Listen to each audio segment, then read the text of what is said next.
So we've bought 2 new players, that's really good, but now I need to go right behind the sofa, look for any money that I can find, because we are running low on money, although the pro situation, however, is looking absolutely fabulous, if I do say so myself.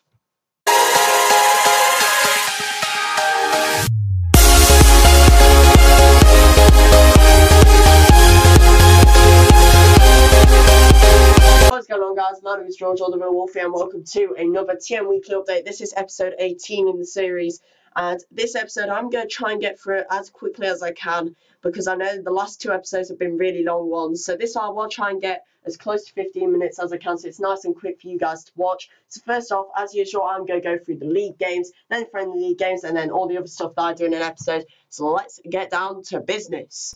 First game last Sunday was against FC Charlemont. You guys saw me prep up the team ready for this, putting on a 4-3-1-2 formation to try and beat Charlemont. As you can see, they pretty much mirrored our formation, and they don't have as good a goalkeeper as we had back then. So we were looking to try and get something out of this game. If you remember, last time we played them, it was a 1-1 draw, and this was a crucial game because we were 6 points behind them. So if we got something out of this, we would be able to slightly close the gap, and that's exactly what we did perfectly. 2-1 win. Norland getting 2 really late goals, actually. We were really lucky to win this game. 84 and 91 minutes in, Norland got his 2 goals. Pascali getting 93 minutes in. The Iceman got injured for 1 game from that, but that was really crucial for us as we were able to get a win and close the gap to them to 3 points. Then we looked to try and get another win and close it, possibly to level, because this the game that we had was against FC Real Kidderminster, who were in 16th place,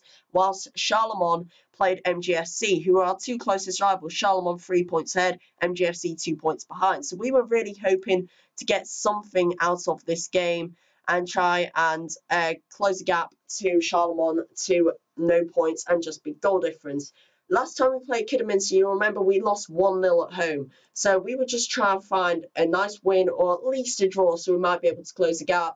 That's not what we did. We lost 1-0 again. Landon getting a goal 22 minutes in. We dominated in terms of shots, just not many got on target.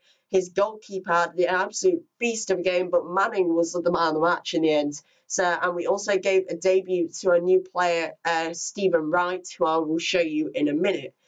Then the final game was against MGFC, which was another crucial one, because if you look at the league now, we were behind them in 9th place, 1 point behind. Charlemont 3 points ahead of us, as MGFC have managed to beat Charlemont. I think it was 3-2, something like that. Last time we played MGFC, oh my god, everything's just gone blue there.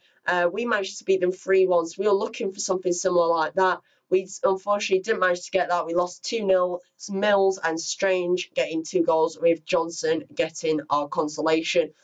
It was a pretty close game, so I'm actually happy with that result. We did have more possession and more shots on target, but being honest, we got Stephen Wright injured that game for, I think it's 2 matches he's out for. So that was a shame, but in the end, not a bad game, and now that leaves us in 9th place. We are 4 points behind MGSC and 6 behind Charlemont with 2 games to play. So we're pretty much guaranteed 9th place, as our final games next round we play Bad Girls City, while MGSC play Real Kidderminster, and the last game we play Malvern Town, who are guaranteed a playoff place now, guaranteed 2nd as well. So being honest, I don't think we're going to get any points out of that. So what I'm going to do is I'm going to pretty much sacrifice the last 2 games, because we have 5 points ahead of Sparta Parkdale, whose next match is against the Bacon Destructors. I think their last one's a pretty tough one. I'm just going to see who that is actually against quickly while I'm here. So Sparta Parkdale's last game is against Harrow RSC, so they'll probably win both of those.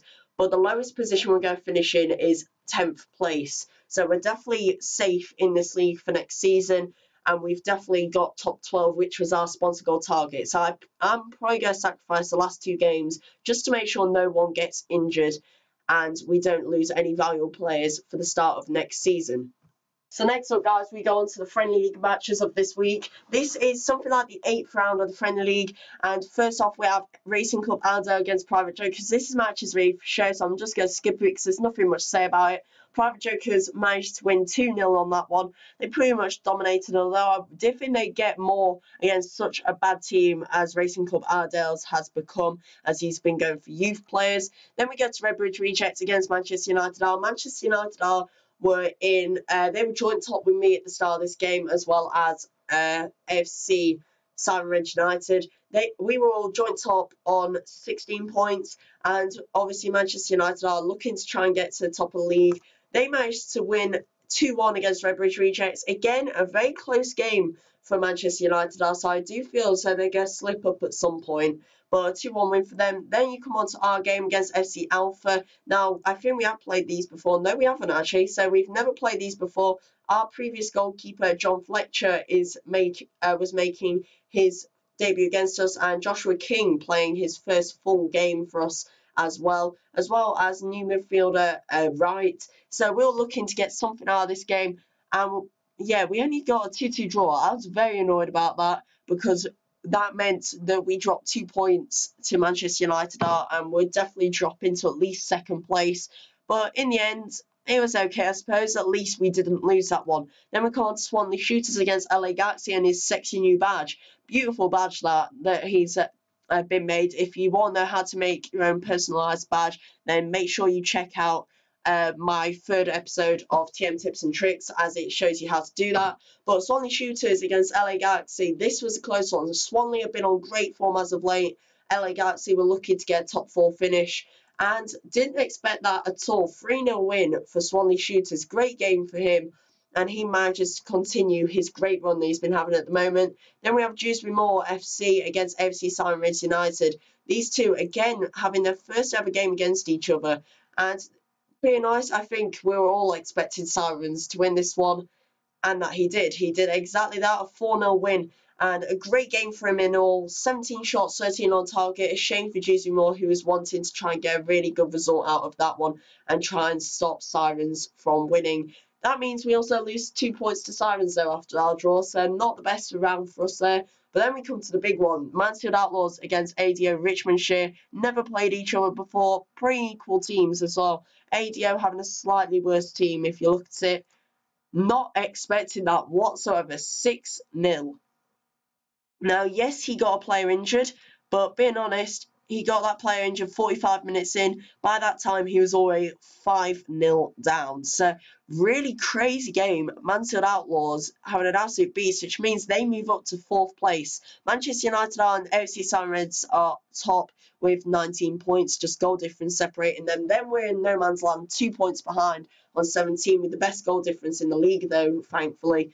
Then Mansfield on 14, 12 points is Swanley, Private and Dewsbury, LA Galaxy on 11, ADO Richmondshire on 8, with Redbridge on 7, Alpha managed to get 5 and Allerdale on 1. The next round, though, is crucial. We play Dewsbury Moor while Sirens play ADO Richmondshire and Manchester United play Racing Club Ardale. So we need to beat Dewsbury to stand any chance of possibly winning this league.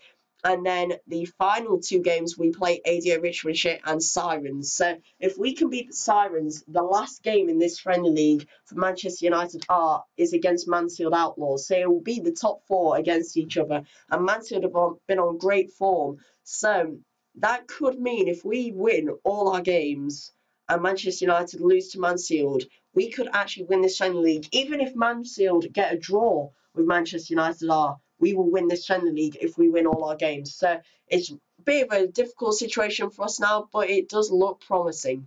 Go on to the 2 signings I showed you at the start of this episode in the intro. Stephen Wright is one of them, and as you can see, he is already injured, which is just fan-flipping-tastic. But 2 matches injury, as you can see, he's got very high injury prone though, 17 out of 20. But what a player. We managed to get him from our mentor of NEFC for 19.1 million. He is a good player. He does have a bit of potential in him and can play defensive mid-centre, which could come in handy next season if we decide to play 3 players at the back, but can also play mid-centre, which means he'll be a replacement if Russell ever gets injured. But no, a really good player, incredible strength and stamina, really good passing and technique, pretty much really good midfielder attributes, which is very helpful, but sadly he has got injured for 2 games. And then if we look at our other player who we only signed earlier today, actually, Albert Spalding, we signed him for a total of 8.1 million. Yes, he is 26, which is a bit older than I normally play, but 3.8 recommendation, really good skills for defensive centre as well when you look at him. 19 tackling as well, which is absolutely brilliant. So really cheap. He's going to be a great centre back for next season if we do decide to sell Fabrice Geets. So what we are going to do first of all is we are going to change Spalding's number. So as you can see at the moment, Fabrice Geets is number 2 on for his shirt number. We are going to change that to another number. We are going to go for 42, I say.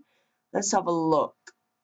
There aren't really any numbers that fit into his name, so we're just going to go with 42 because I don't mind the number 42 that much. So Geets is now our number 42 because he will probably be sold after the season update, so we don't really want him to have number 2 because that is a key number. And then if we scroll down, we find here Albert Spalding.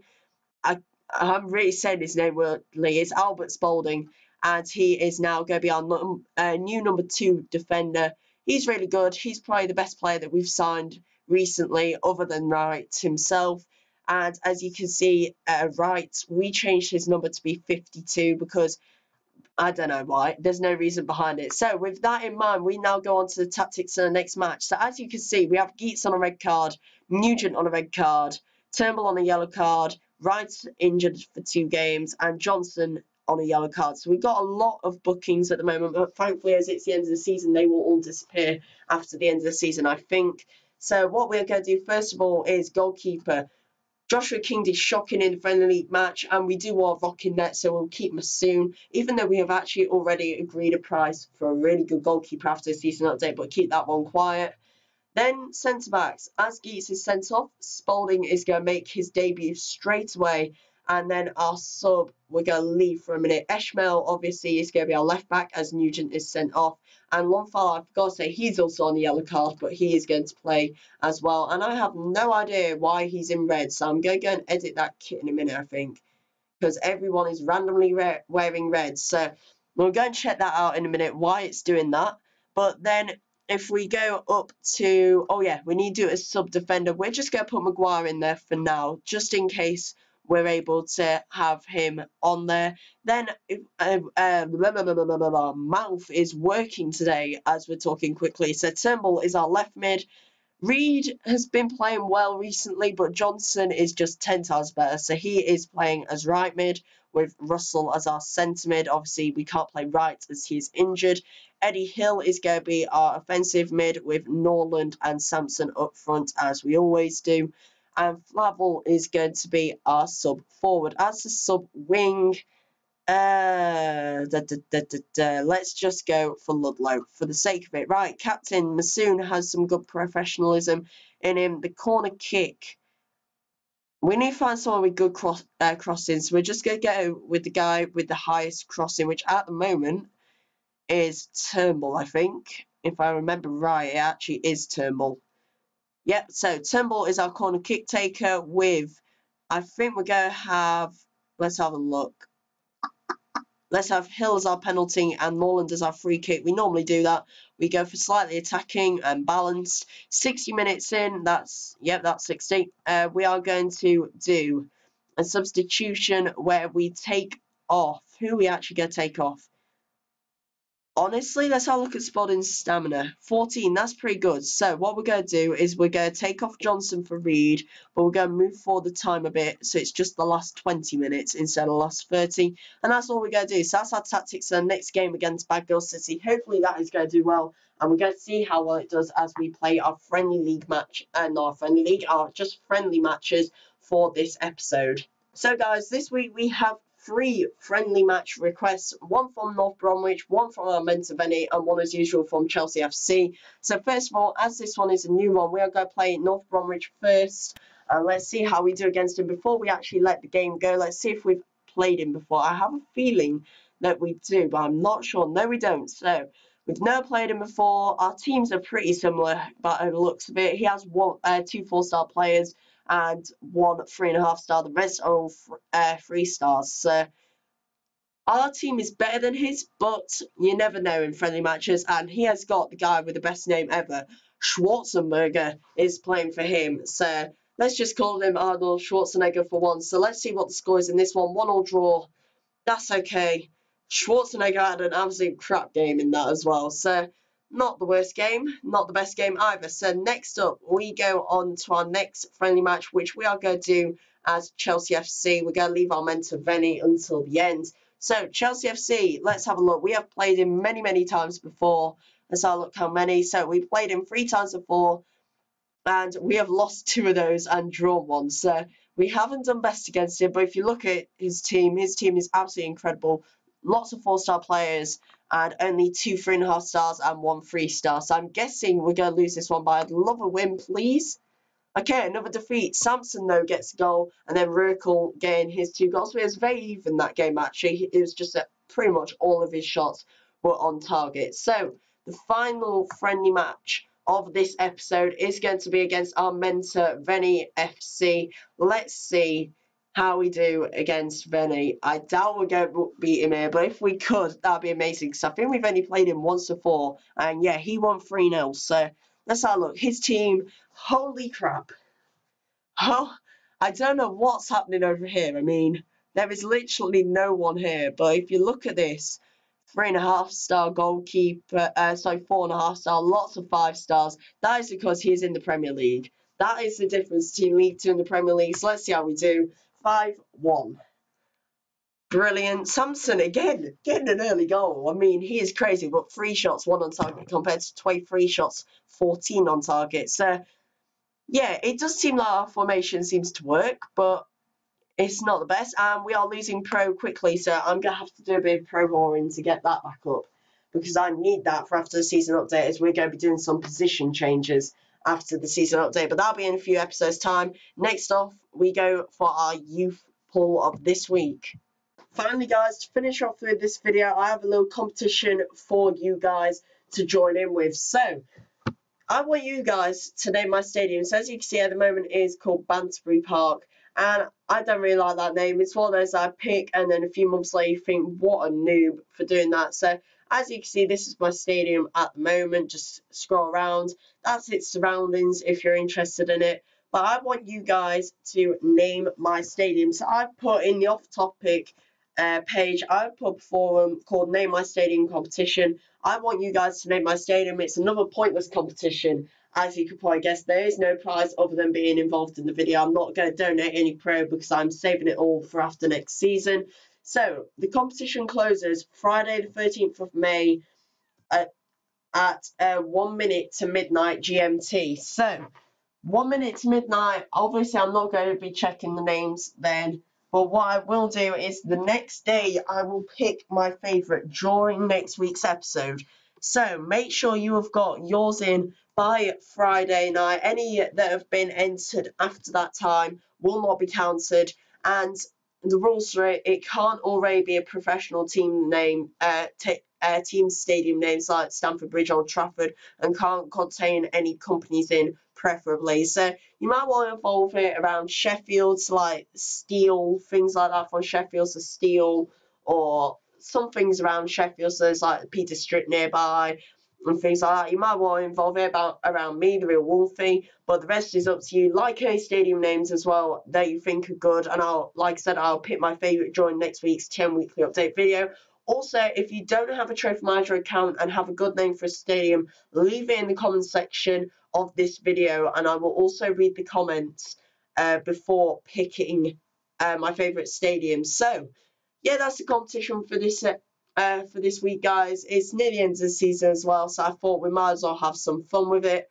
Other than that, guys, that is going to be it for this TM Weekly update. There aren't going to be any players going up for sale this week, because I'm going to do another TM Weekly update episode during next week, probably, where I list players 5 days before the new season starts, which is going to be, the last game is on the 11th on Wednesday. I have one tomorrow night and one on Wednesday. The new season starts on the 16th of May. So my birthday is on the 17th. So sometime, probably like Wednesday or Thursday, I will upload a video showing you the players I'll be putting up for sale. But if you've enjoyed this video, guys, like, subscribe. Don't forget to comment your stadium names down in the description. I've been George, all the real Wolfie, and I will see you in the next video.